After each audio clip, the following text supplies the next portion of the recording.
Liverpool 0, Man United. Yeah, he has 0. this game. He has this too. There you go. Here's the big win. Let's talk about Nick's big win here. A 0-0. We don't talk about 0-0s, but when it's the game of the week and it's a NAFTA derby, we got to talk about it, obviously.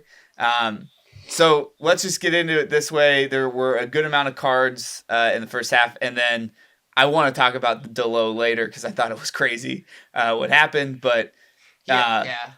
Michael, since you're the loser, I'll let you go first, and then we can kick it to Nick. And he totally screwed up your run of show last week, so. Yeah, he did freak my run of show. All right, so this is kind of like, it was the most frustrating game to watch, and I know I called you right after, shirtless, getting ready to go to the gym because I was so angry. It was the moment, like 2, 3, 4 minutes. We had a corner at 16 seconds, right? 2 minutes into the game, you could sit there, and I'm pretty sure a number of us said it in the chat. It's inevitable. Like, it's gonna happen. A goal's gonna come. Okay. The problem with that is the only time that's the case is when the players you can say that as somebody watching the game, but the players on the field have to do something. They have to try to score. They have to say, I'm gonna be the one to score the goal. Not a single person on this team was proactive in trying to be like, I'm the one being selfish. I'm the one that's going to score this goal. I'm the one that's going to put us up 1-0, and then the floodgates are going to open. We had 34 shots total in the game, 8 on target. I think those are generous to us. I think there are so many times during this game that you see Manchester United players on the ground blocking shots, deflected shots, passing out to the outside, crosses going over the goal. The thing that I would love to not that I would love to look at, but the thing that I think shows more about what this game was, both teams had one big chance and both teams missed their big chance. That's it. That's literally what this game epitomized, is this 0-0. You can sit there and go, we had a 2.69 or 2.54, whatever the fuck it was. Sorry, Mom. God, it's so hard. XG, but I don't think you could sit there and watch that game and as a Liverpool fan be happy with the result, or with the performance even. I thought Diaz was great at moments. I thought Salah, he has a great rating in FOTMOB. I thought he was the most passive he's ever been in a game that I've watched. I thought Nunez was pretty average, but the thing with him he's offside constantly, which annoys the shit out of me, but he at least wants to score. Like, he is the only guy that was sitting there going, I want to score a goal, I want to try. Defense was fine. Alisson was great. Trent was great and average at moments. Szoboszlai was terrible. And the messed up thing is,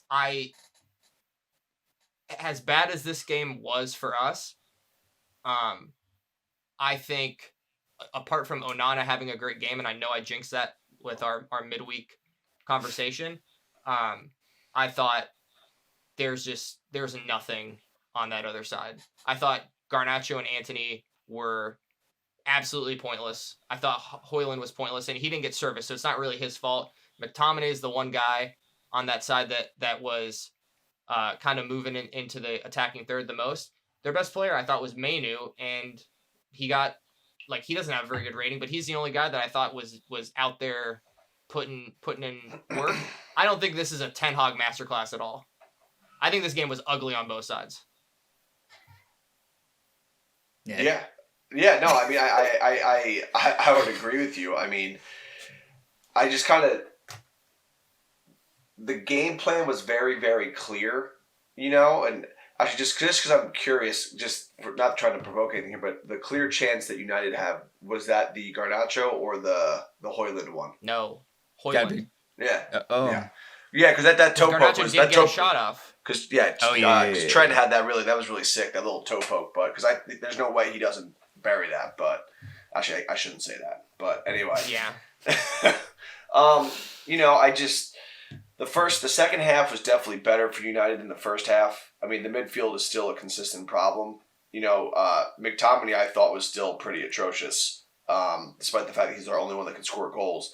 We get so stretched in the midfield. I mean, Mainu's playing out on the wings sometimes. Amrabat was running around like a chicken with his head cut off, which the first half was a disaster.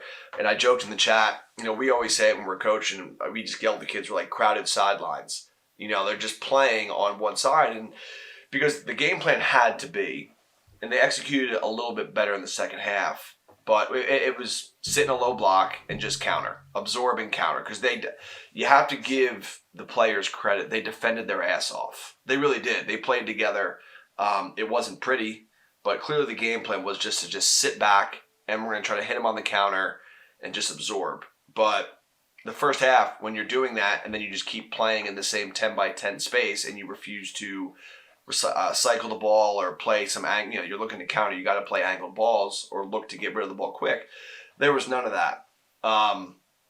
Shooting in the first half, Allison was basically playing a third center back.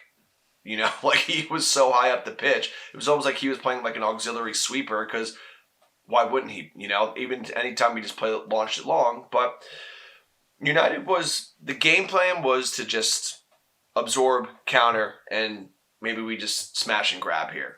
Because as I said in the Dude's Week, you have to give, and I agree with you, Michael, not a master class, nothing whatsoever. Like he didn't do anything special. But the situational awareness that he had, that we're nowhere close to Liverpool. We're not even close. So why would we, he had some, I would say maybe had some humility. Let's just absorb some pressure and hey, 1-1, 1-0, 0-0, like that's fine. And let's just take a point and get the heck out of here because we're not as good. We're not there. So I'll give him credit for that. I will. Can I ask a quick question? Yeah. Because you're going to know more than me. Any type of tactical reason why Rashford's not playing? He's awful. He's just playing god awful. Like okay.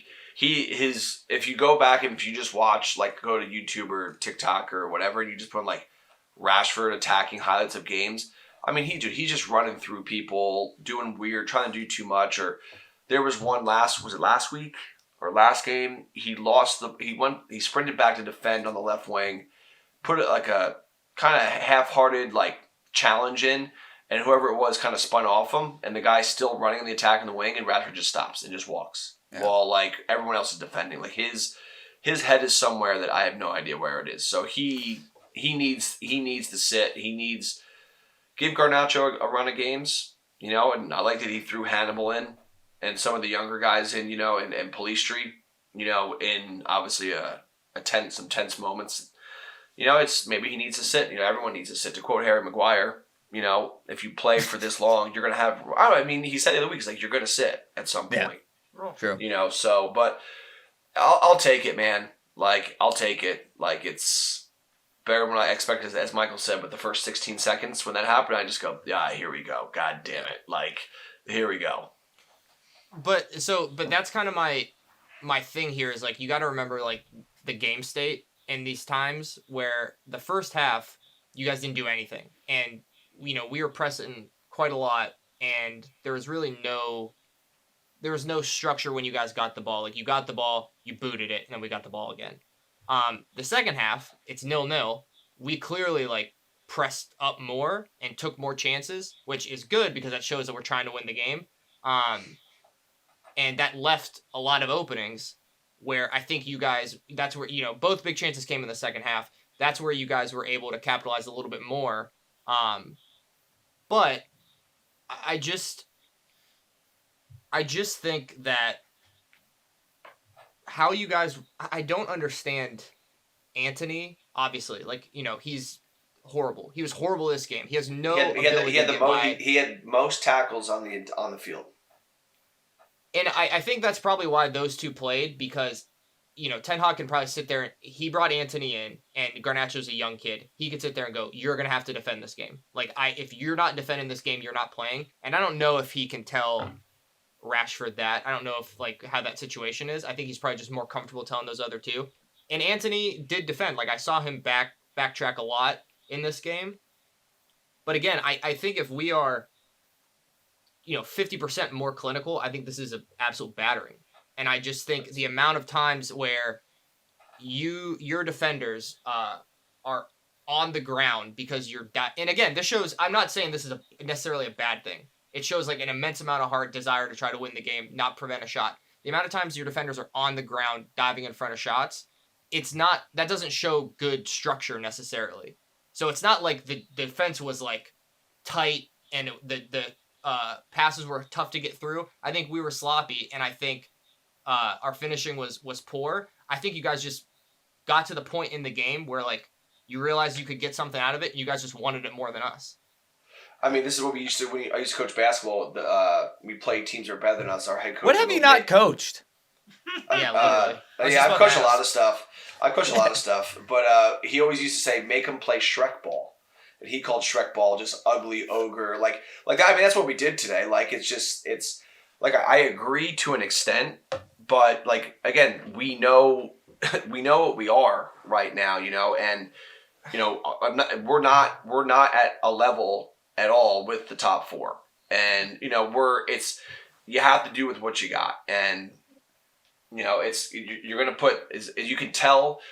You brought the Rashford thing up. The quote I remembered was Sir Alex Ferguson. Someone's like, "Well, Ronaldo doesn't track back," or something. Said something like that. Like, well, he's not defending. He goes, "Well, he's the only one that doesn't have to. Look how many goals he scores." Like it's like you can, but Rashford doesn't do that, so you have to. And he's not Ronaldo. No, yeah, exactly.